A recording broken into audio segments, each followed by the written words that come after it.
Attention Deficit Hyperactivity Disorder, or ADHD, is one of the most frequently diagnosed disorders in children, yet it remains poorly understood and is one of the most commonly misdiagnosed disorders worldwide. Although the number of children wrongly diagnosed with ADHD is unknown, there is evidence to prove the misdiagnosis. Over time, appropriate studies have been conducted, and more pediatricians are discovering that ADHD is overdiagnosed, overtreated, misdiagnosed, and even mistreated. A 2010 study from Michigan State University concluded that nearly 1 million children had been potentially misdiagnosed with ADHD. Some of the symptoms that may be mistaken for ADHD include poor nutrition or hunger, hearing issues, autism, and my favorite, kids just being kids. Given this information about the misdiagnosis of ADHD has been widely understood for at least a decade or more, I was surprised to find that the FDA had approved a new treatment for ADHD. This treatment is in the form of a video game, and as far as I know, it's the first of its kind.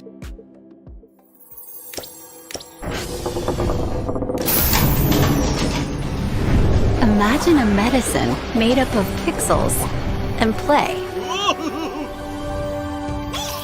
Created with cognitive science and proven in clinical studies. A video game That's what I'm talking about. that invites your child to discover new worlds, You did it! Nice! build their universe, That question was tough. capture mystic creatures, boost past challenges, and unlock new characters, Oh yeah!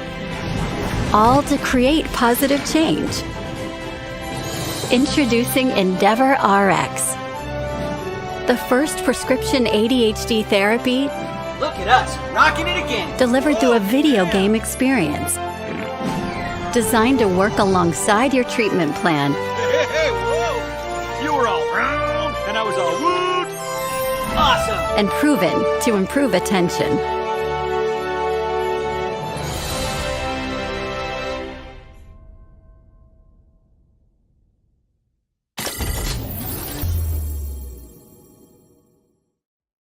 The company that created Endeavor RX is called Akili Interactive, and in November of 2018, they met with WTF Health to discuss the gamification of treating these childhood disorders. It's Jessica DeMassa with WTF Health. I'm here at Frontiers, and joining me now in the studio, I have Vincent Hennemont. He is with a company called Akili, and you guys are using a version of gamification in healthcare for a number of different disease states, right? So talk to me a little bit about what you're doing. Absolutely. Thank you, Jessica, for having us here. So we use actually video game as a way to deliver our treatments. So Okay. our treatments are developed as digital therapeutics. We go through clinical trials and normal validation together with agencies. We use regular endpoints that every drug or pharmaceutical company would actually use as well. And we actually claim for the treatment of certain cognitive dysfunctions. Okay, so talk to me about what you mean in terms of cognitive dysfunctions. Like, give us some diagnoses that you're working to help provide treatment for. Yeah, as an example, our lead indication in ADHD, we treat attention deficits, inhibitory control, working memory, but other executive functions like cognitive control, your ability to pay attention and not listening to the background noise that we have just behind us. Okay. So that is one of the executive functions that is lacking in ADHD, for instance. Okay, and so how is what you're doing different than using just typical gamification, the way that we would think of in terms of designing a game that's fun to play but also has some sort of a bent toward a health outcome. So how is what you're doing different?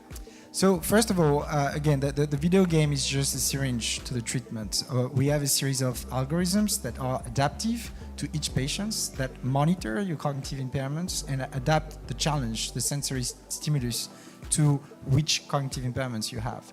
The video game is just delivering it. If you take any normal video game on the commercial outside street, they would actually deliver on a storyboard. you have to do certain stuff to go to the next level and blah, blah, blah. You know the story, Yeah. right? Here, we don't have a storyboard. Okay. The system actually just use the video game and deliver on what you need to have to actually get a clinical outcome. Is it fun? It's very fun, actually. And it's a very important It question. didn't sound very fun for a minute. It is fun, and it's also hard. Okay. It could be frustrating. So we use the analogy of the treadmill. So you can use speed and incline, right? If you want to train for the marathon, the system will adapt 30 times a second to what you need to do to be ready for the marathon. So think about a system that would use a video game and all the sensors that you can find on a device to train you to improve your cognitive functions. And so it's fun because we used video games and we had other means to deliver the treatments to maximize adherence and compliance. So typically in ADHD, we have north of 85% compliance to the prescription. Okay, so tell me a little bit, I guess, about the business that you guys are running. So you're a pretty large company. You said you have 100 people, is that right? And you're based both in the US and here in Europe? So we're not in Europe yet. Oh, it's okay, I'm sorry. Yeah. So we have two offices, one on the East Coast in Boston, the other one on the West okay. Coast. With the team at Akili Interactive working with developers from LucasArts films on their roster, that's right, Star Wars, it's no wonder they're seeing huge rates of compliance. Are video games really the future of treatments for cognitive dysfunctions? Akili Interactive is betting on it, with plans to add treatments for depression, multiple sclerosis, and schizophrenia on the horizon. Sitting on the board at Akili Interactive is Chamath Palihapitiya, an early Facebook founder who was instrumental in launching the social media Leviathan globally, and he is founder and CEO of Social Capital, a Palo Alto-based venture capital firm. In November of 2017, Palihapitiya sat down with Stanford Business School and had a discussion about the effects of social media and teased out this idea of gamification of lives and how it could disrupt the delicate balance between the influence of social media with the social fabric of society that it could potentially erode. If you're taking a deep and big bet, like you want it to be the right one, how do you know when that's true?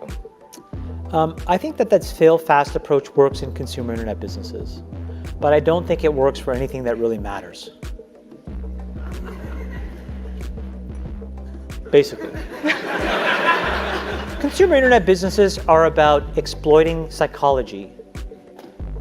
And that is one where you want to fail fast because people are unpredictable, and so we want to psychologically figure out how to manipulate you as fast as possible and then give you back that dopamine hit. We did that brilliantly at Facebook. Instagram has done it, WhatsApp has done it, Snapchat has done it, Twitter has done it. So there are great examples. WeChat is doing it. There are great examples of failing fast is the right path to exploiting psychology of mass populations of people.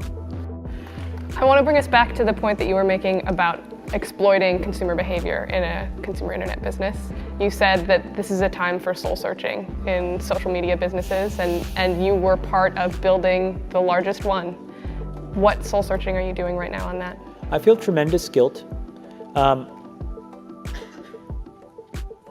think we all knew in the back of our minds, even though we feigned this whole line of there probably aren't any really bad unintended consequences. I think in the back, deep recesses of our minds, we kind of knew something bad could happen. But I think the way we defined it was not like this.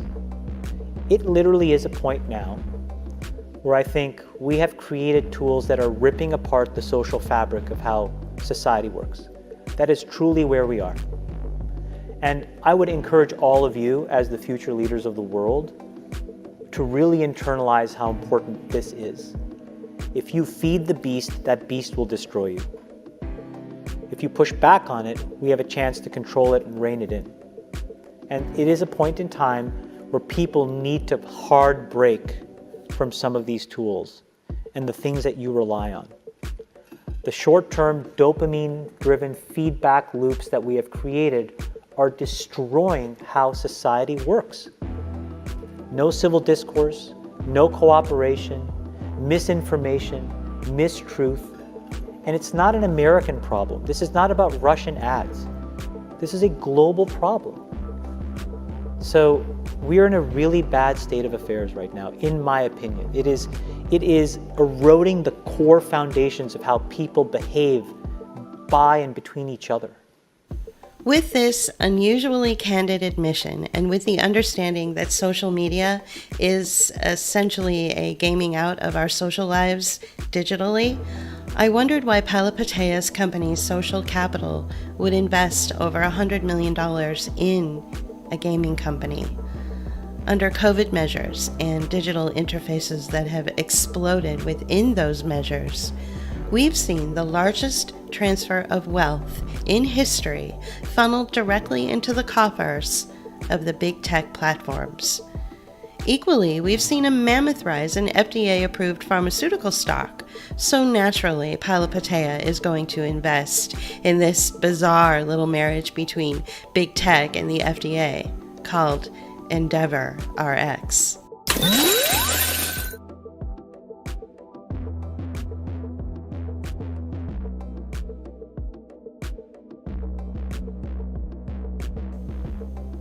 With over $1 billion in total investments at stake in this video game pharmaceutical, I had to wonder how such a deal could be forged.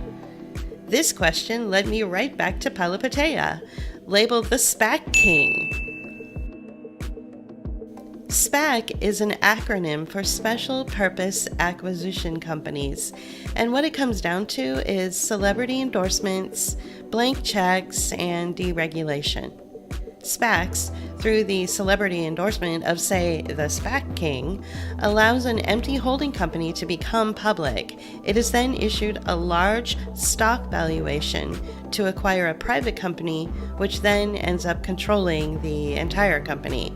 This is called a reverse merger, which sounds a little bit too close to reverse mortgages, if you ask me. Another grift that tends to prey on low income or elderly who still owe mortgages on their homes. During lockdown in 2020 and 2021 and the introduction of tablet learning into the arms of millions of little users, parents were rightfully concerned about where the data being collected on these tablets was going and how it was being studied and why some children were being funneled into programs that focus on behavior, while others in higher tax brackets were still enjoying in-school learning and advancing in their academics.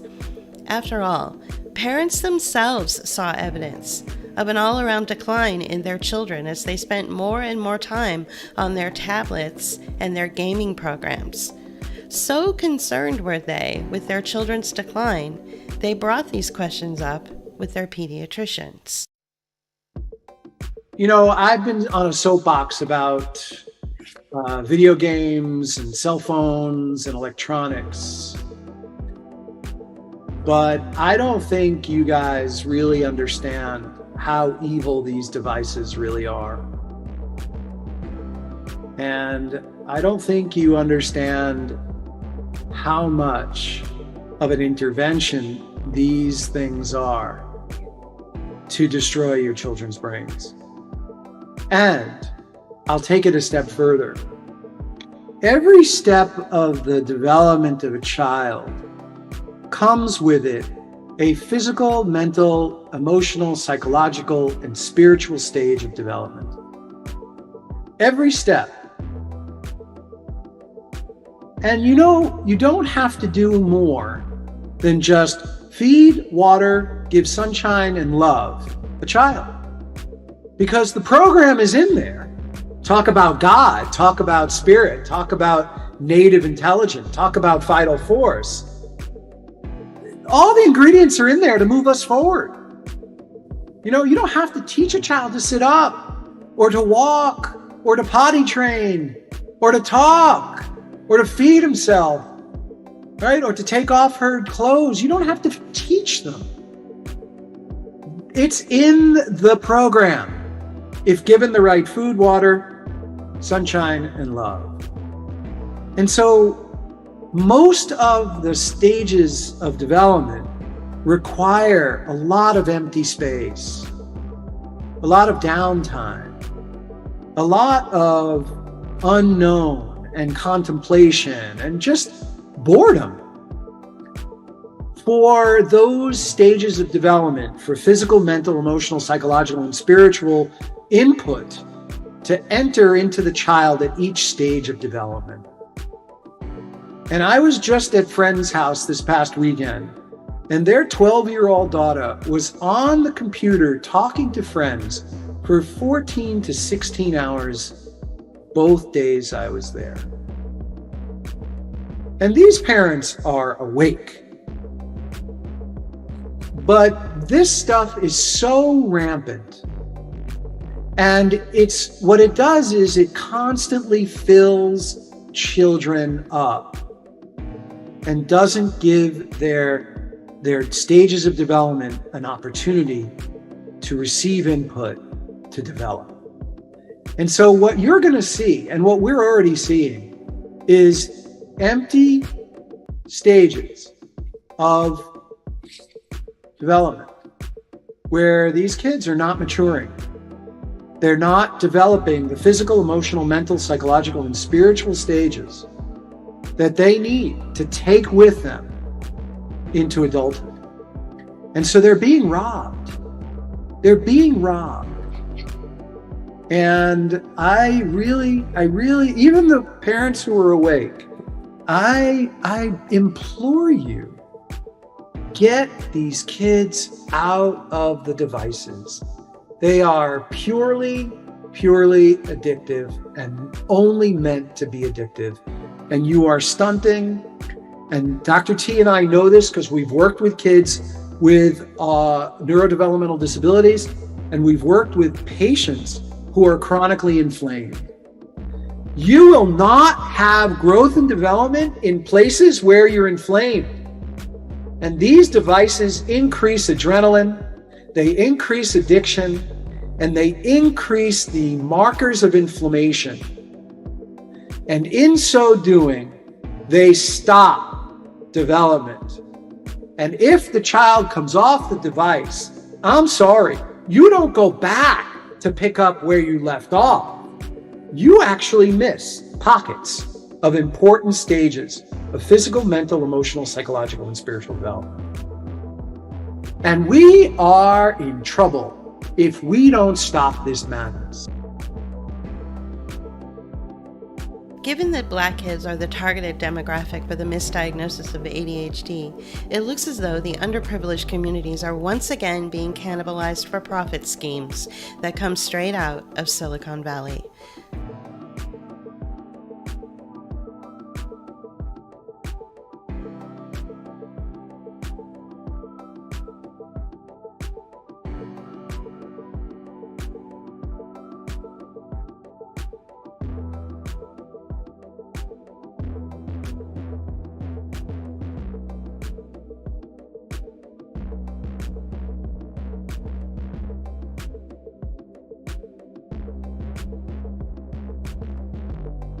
Did the SPAC king just ignore the 21 U.S. studies that spanned multiple decades, where researchers posit that marginalization, discrimination, racism, and an increased focus on Black children were influencing the ADHD misdiagnosis rate? Further, I live in a largely Black neighborhood and see evidence of the social ties forged in the fabric of their relationships. Those very social ties Palipatea doesn't want to see destroyed.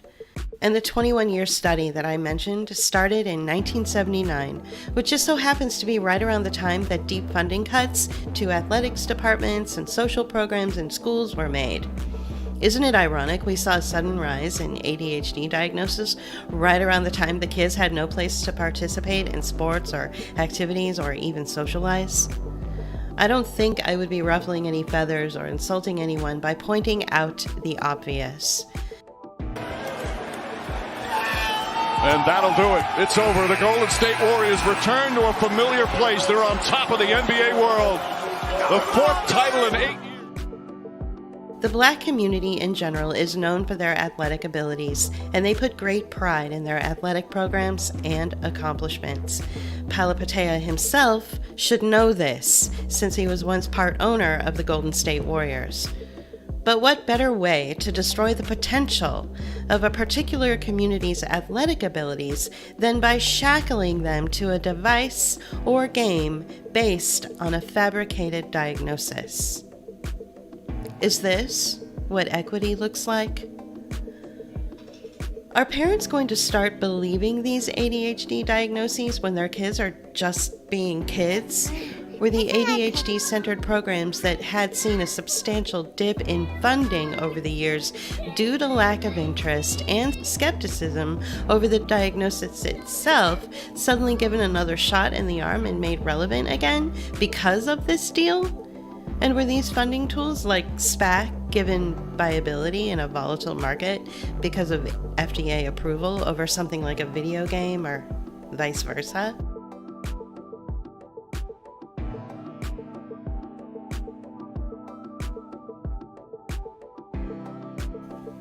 Who's benefiting?